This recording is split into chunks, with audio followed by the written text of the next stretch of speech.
All right, so happy Friday. I'll give it a couple minutes as we gather everyone who's going to join us for the 4 o'clock. We're going to do a little bit of Tai Chi, and this is nothing you need to memorize. So we're not doing any kind of forms that you're going to need to memorize or want to even memorize. You're just going to follow along, and you can mirror me. You don't need too much space. I'm pretty much going to stay on my yoga mat and pretty much on the yoga mat space. So that's really all you'll need.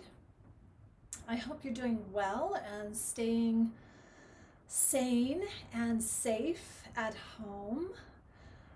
And if you understand or don't understand why it's important to stay safe at home, I'm gonna go live on my on my personal page and just talk about it, especially because I have two boys, 14 and 11. We homeschool, so I've been doing a lot of research and studying and kind of trying to get as clear information as possible. And so because the scientists really just don't have a way to cure it and they don't know how to handle it, so they're handling it in ways where it's getting serious, is that they because it's a respiratory infection, folks are needing more care, like trauma care, and so the typical aspirin is not working. In fact, I've read some studies where the ibuprofen is actually not a good thing to be taking. Advil, not a good thing to be taking. So if you just do your own research on that, always educate yourself. And then from the whole holistic perspective, from Yogalachi is, well, let's stay home. Let's keep our space clean. Let's keep, if you do have to go out for groceries, do your protective care and make sure you wash your groceries and wash things. They don't know what is carrying it. So there's so much to this. That's why I would just really focus on being calm. It's one of the reasons I'm doing the 8 a.m. and the 4 p.m. Connections and movements, because I really think self-care is one of the most vital things we can do during this time. And Yogalachi has always been about optimal movement, mindset, and nutrition. So those three things, if we look at that as a whole and we're in an optimal, healthy condition, that's ideal. And so that also almost creates this nice little force field, ideally, for viruses to have to go through, or and they're blocked. That's ideal, right? Okay, so with that, it's now time to do our Tai Chi. Tai is the movement of our hands, and Chi is energy. So we're practicing hand and foot movements. And the beauty of Tai Chi is the compression on the spine is so gentle that it actually restores spinal fluid. And so you'll notice, like, the practice of Tai Chi, all of our movements are very fluid. In fact, it could be like you could balance a cup of water on your head, because we're not doing any kind of up-down movements that are bouncy. And so it's very fluid for that spine. So think of that as you do the practice. The spine is going to stay up and down straight for the most part, right? We're not going to do any tilting or bending. So right now in this very gentle horse stance, where my feet are about just a bit wider than hip distance apart, the spine, I'm in neutral spine, and my head is on top of my body, and there's no pressure on the spine whatsoever. If your spine starts hurting, if your low back starts hurting, I want you to turn your butt muscles on. So your glute muscles and your abdominal muscles are really what hold and support the framework. And oftentimes when people are standing for a long period of time, they're hunched over slightly, and that immediately puts that pressure on the spine. It's not that you want to be leaning back, but you want to have a good stance where, I'm going to tilt that down just a little bit so you can see where my hips are, so that we have just a slight position. It'll feel very, almost like you're buoyant and relaxed. So everything we're going to do with the Tai Chi moves comes from that base. The point of the feet. So let's take our attention to our feet, and we're going to spread our toes out. I have bare feet. I prefer to practice in bare feet, but a lot of practitioners don't. So If you have shoes on, totally fine, but just spread your toes out and get space. And then rock forward and back and try to balance the energy on all points of the feet. So if it's too far in on the inside of the ball of the foot, you're going to tend to find that the insides of your legs and your knees start to hurt in Tai Chi or in anything. And then if you are too far on the outside, same type of thing, you're going to feel the pressure around the different joints that are going to have to take up the slack on that. So with the feet, they're your first point of stability, and you want to balance beautifully between that to where you feel very light and there's no pressure on any point of the foot, not in the heel, there's not over pushing on the arch or the ball, and it's all spread out. Like when we do hands, all the fingers and hands are connected to the earth. So that positioning is a really important piece of this. And then we'll just go ahead and relax and ground into that. In the ball of the foot, if we balance and we bring our awareness to the ball of the foot, even though we're balanced on the feet completely, we call that the bubbling well. And you can get that vision of the bubbling well of this energy coming from the earth and grounding us and allowing our energy to calm as we breathe. The spine is up and down straight. This soft smile on the face, soft eyes, soft gaze. Sometimes I'll close my eyes just to get out of my visuals. Sometimes I'm very heady in my head a lot. So to sink back into my body, I'll close my eyes just to feel. And you may want to do that if you're more tactile and you want more of that physical connection. You can just take a few moments and do a little bit of Chi movement just to get that connection. Because really Tai Chi is about reconnecting, just like yoga, reconnecting the mental, all the elements. So earth element, ether element, that's our spirit, right?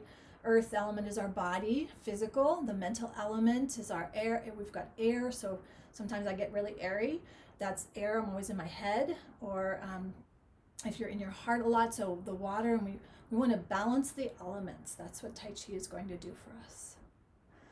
So I want you to imagine that you have a big balloon in front of you. It's a helium balloon, and the arms are resting on it. The shoulders are completely relaxed, the jaw is relaxed, and the balloon's going to float up as you breathe in.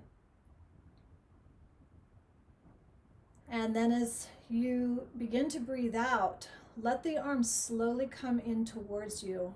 Fingers are relaxed, and if you'd like to focus on something, you can watch your fingers. Now, your breathing may be different than mine. I've been practicing for a while, so my breathing's very slow and deep. So you may be going faster, inhaling, exhaling. When I'm out of breath, I'm much slower. I'm going to go through this faster. But inhaling deeply, I can practice, and my practice is to get to 7 to 8 breaths in, holding for a moment, and then 8 to 10 breaths out. And that might be really long for you, so just be aware of that. Most important thing is to breathe at your own pace. Inhaling, floating up. Let the hands become very, very heavy. Shoulders are relaxed. So just let the energy float out of those fingers for a moment and then press down. Now we're going to begin reaching one hand up. As we come up, the same type of motion. One arm will pass that place of chin, and we're going to rotate the hand open. And we're going to let the palm raise up, and imagine you have a teacup in your hand. And then we're going to press as if we're pressing down at the same time. So we're going to press down in our center, and we're going to rotate as if we're offering that teacup up to the sky, and we're raising the teacup all the way up. And then we're extending down. Now we're going to take that teacup and we're going to bring it behind our back. So you don't want to spill the teacup. So you're going to bring that back and around behind the back. And we're going to hold for a moment, and that's going to open. That's going to give us opening to our back energy, which is a unique practice. You don't see this a lot in forms, but we're going to continue that. So we're going to go up, and then we're going to shift. Don't worry about the other arm right now. It's going to shift. That back hand is still holding the teacup, and then it's going to come up and we're going to rotate and we're going to press the other hand up. So there's a lot happening. I don't want you to get stuck on what's happening. Just know that there's a lot of shoulder mobility in this movement, and that's what we're practicing. So you're just going to pretend that you have a teacup in your hand and you're trying to balance it all the way around. That's all I want you to do is you practice. You have a teacup in your hand, in both hands, and you're going to try not to spill the tea. One hand's going to reach up and then it's going to reach behind, and then you're going to reach the other one and we're going to reach behind. We're going to do one more time behind on each side, and then we're going to start reaching forward and up. So we're just balancing and we're shifting energy. This is very beautiful movements, very slow, very beneficial for the muscle tone in the body. So we're going to balance, and it's incredible for the brain as far as body-brain balancing. So hopefully you don't have to be watching me at this point. All I want you to be thinking is, I'm trying to get my teacup up to the sky. How does that most naturally feel for me to get the teacup up to the sky? And you're going to start to discover that your shoulders, your body has enormous capacity for motion. And your shoulder girdle, that whole shoulder girdle is very mobile. A lot of times in our daily life, it is very fixed. But as you practice Tai Chi, the whole point of Tai Chi is to restore mobility. It's not the point, but it does. It restores mobility in the shoulder girdle. So that's a really cool, it may look strange, but it's a really cool practice. And now, if you relax and your neck's relaxed, that should not have been jarring or uncomfortable in any way. In fact, hopefully you feel like you've got some restored mobility in those shoulders. Now we're going to get to use that mobility that we've just done with some simple movements. Not being able to see my feet, don't worry about that. I'm going to stay in about hip distance apart. If you want to be a little bit further, you can. Remember, if your knees start hurting, shift your weight, because if you're in your knees, your pelvis is probably needs to be checked. So check your pelvis for alignment. That's the first thing I would do if your knees start hurting from doing this practice. And then the second thing I would do is just check your feet. If you're heavy on the front, it's going to put a lot of pressure on the feet, or on the knees. So just make sure that's there, and I'll remind as we go through these simple processes. So that exercise connected us to heaven and earth, conceptually, metaphysically, right? So that concept, mythologically, heaven and earth here, and combining that energy with that exercise we just did, cultivates energy. So without giving you all the esoteric stuff, just know that it, not only is it fun, it was producing a lot of good energy. So this movement here combines pushing and pulling. Same beginning, floating the hands up. But this time the hands face towards each other. Now you'll notice that one hand may feel like it wants to push in one direction. Usually it's your dominant hand, and we're going to let it. So you're going to begin to do what's called parting the clouds, parting the horse's mane. It's been called numerous different names. Very, very simple movement. The principles you want to remember are spine up and down straight. Beautiful ladies' wrists. So we don't have any strong hands or pushing hands.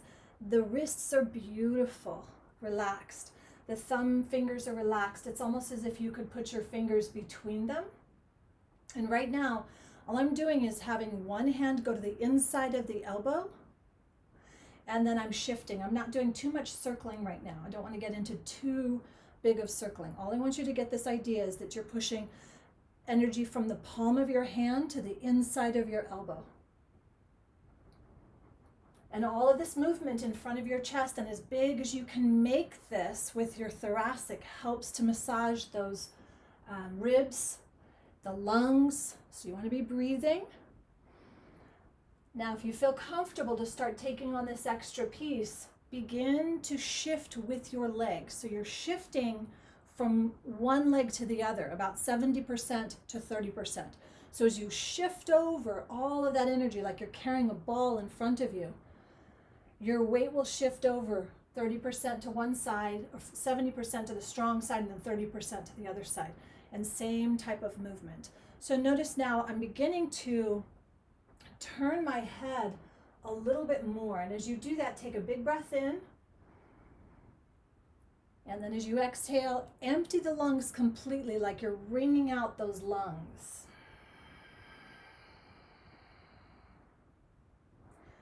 Again, spine is straight. Head is on top of the body, neck relaxed. Soft gaze. You can follow your hands. Just look at your hands. Being present. Do that a couple more times. You might feel that energy shifting. Just imagine that there's a balance on top of your head, so you want to stay forward. When you shift over to the other side, don't let your upper body lean over with it. Stay up and down straight, ramrod straight in that spine. And then just turn from the waist.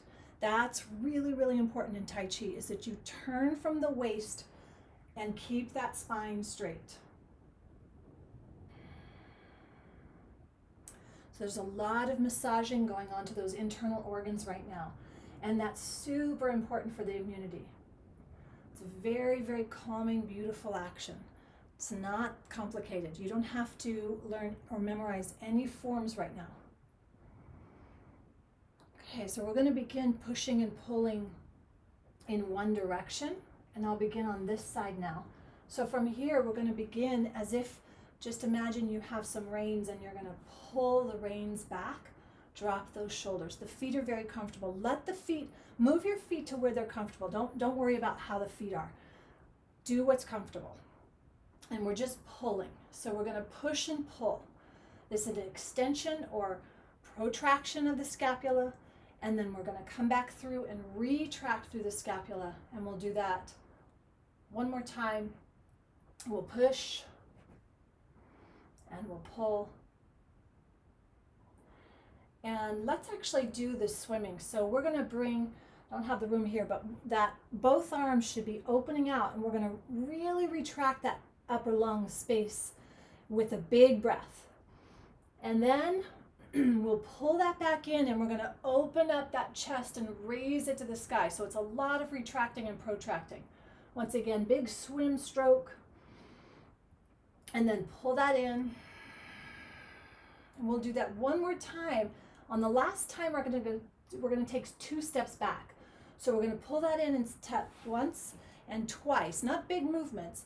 And then we're going to take the inside leg and lift it up and hold. And then we're going to open up those arms. This is the crane. We're going to hold in crane for just a moment. And we're opening through and staying very focused. Palms turn face down. Press your feet back down in position. You should be back to your starting position. Back to what we've been doing. Now, going back, imagine that you're just on a table, a big table, and you're just dusting it off in a little figure 8 position. Imagine your hands are resting on the table. They're floating, and you're making a figure 8 position. Just watch the hands so you continue to be in present moment. And listen to the sounds that are happening around us. That helps us stay present when we listen. So we get out of our heads and all of the thinking that we tend to. That's speaking rhetorically. I tend to do it as well. Very air oriented. So this is why it's so good to practice movements like this in our body. So on this one, let's just go ahead and do that pulling and scooping in.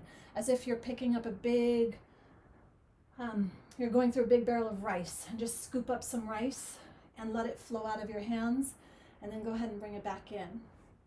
In your feet, you should feel very gentleness, gentle calf stretch, nothing too difficult.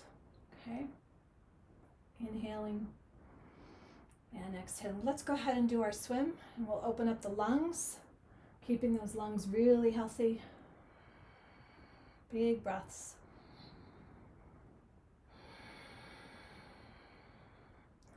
And we'll finish this up with 2 steps back, once, and then twice. And then we go into our crane and fly. So we bring that inside leg up and hold. The thumbs face behind us. That opens up our chest. Shoulders are pocketed. Focus on a spot and breathe. Very meditative, very calm. Helping to center. Turn the palms to face down and dust off the table.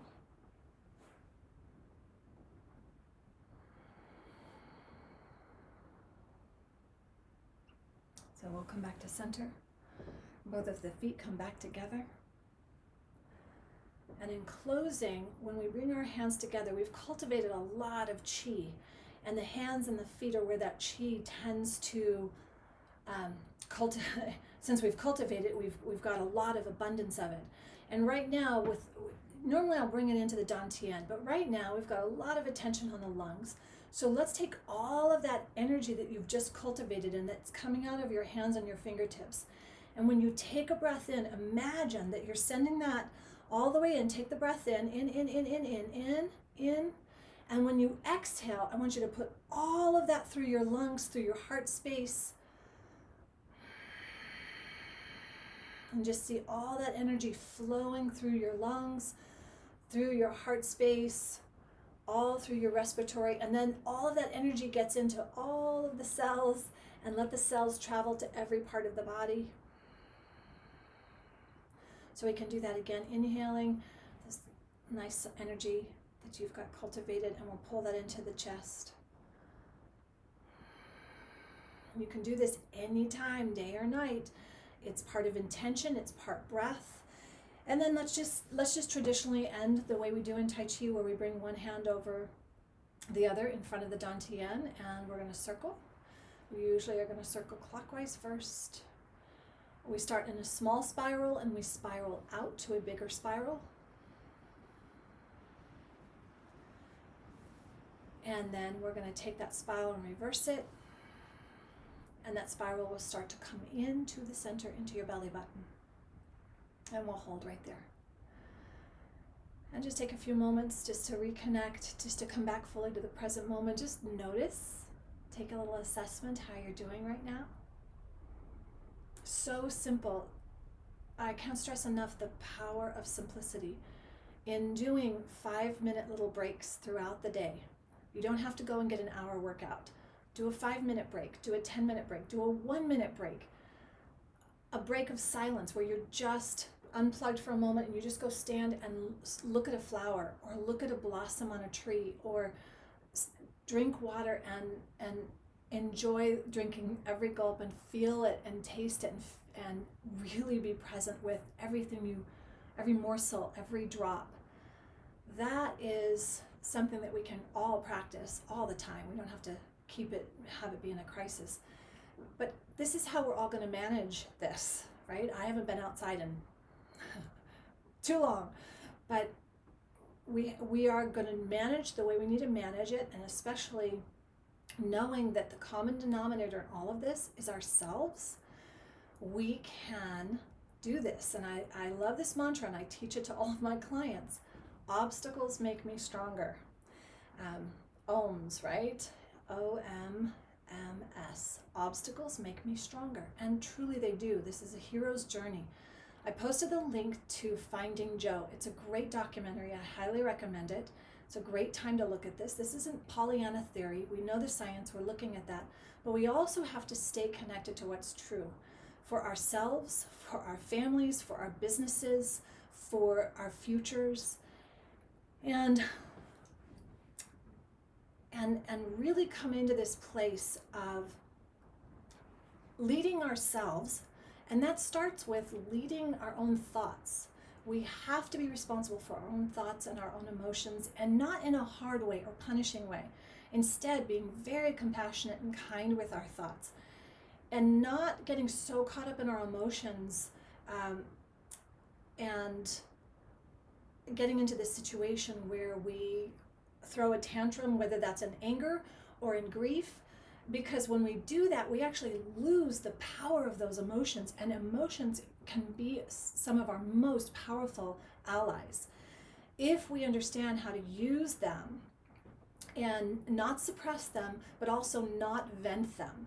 So there is a way to balance that, and that's what I teach as a coach. That's what I teach in Yogalachi. It's all part of this, right? You've heard me talk throughout these last couple of weeks that I'm really interested in the whole person, not just looking at everything from a body standpoint. So we want to look at those pieces, and if you have emotional feelings, that's awesome. And you're not your emotions. You have them, and they are messages. So when you feel them in your body, that may feel like grief. And if that feels like grief, it may mean that you want to cry. That message is that you need to release some things from our lungs. Lungs hold a lot of grief. So if you're needing to cry, I would say get a really sad movie. I was going to say funny movie, but you could laugh and cry. But get one of those movies where you just laugh and cry and release, and give yourself permission to cry if that's what's going on, because we don't want grief stuck in the lungs. I really believe a lot of what happens with our immunity and our well-being has to do with our emotions and our mental states, our mindsets. So please look at the whole picture. There's so much more going on here. There's so much potential in this, in what's happening, to take the time to slow down. We're being literally forced to come to a stop and either completely the opportunity to reverse a direction we've been going in that hasn't been workable, that hasn't been feeding our soul, that is not aligned with our bliss, and waking up to what is now without any judgment, without any criticism or judgment of what's going on and all the circumstances and all of the situation, but instead realizing that it is opportunity, and that we ultimately as spiritual beings having a human experience, we are pure potential. All right? Okay, so I'm going to end Friday. Went a little long. I am still doing Saturday, 8 a.m. So come 8 a.m. tomorrow morning, we'll do a little bit of high energy agility training. We used to do that on Saturday mornings in the studio. So I'm going to do a little bit of that. It's going to be fun. And then we'll do tomorrow nights. And then I am completely unplugging on Sunday, and ideally getting out in nature. And ideally, I do go out in nature still very, very early in the morning. And do what you need to do to self-care and to connect socially and in a healthy way, and connect to people who fill you up, who, plug into those people that fill you up. The pets, our furry friends, definitely, whatever that means. Don't get caught up in, again, I said I was unplugging. I'm literally unplugging, shutting everything down so that I am unplugged from the digital world, just to reconnect to this and yeah. So I highly recommend that. I hope that you can make that space in your life to do something like that.